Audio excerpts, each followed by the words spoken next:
எனக்கு என்னமோ இந்த நெட்வொர்க்கால மட்டும் அவனுங்க பெரிய ஆளான மாதிரி தெரியல. அவனுங்க உள்ளுக்குள்ள வேற ஏதோ ஒன்று பெருசா பண்றானுங்க சார். எனக்கு ஏன்னா எங்கேயோ பார்த்த மாதிரி இருக்கு.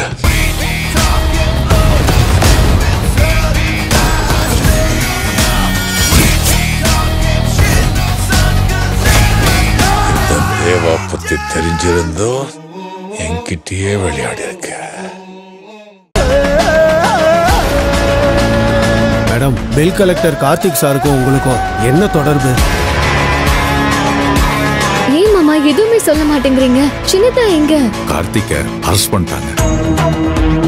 டேய் கார்த்தி, இந்த கேஸ வச்சு உன்னை லாக்அப்ல போட்டு டார்ச்சர் பண்ண வைக்கல நான் ரம்யா இல்லடா. ஆச்சி வழங்கும் அன்னம் இன்று இரவு 7 மணிக்கு உங்கள் சன் டிவியில்.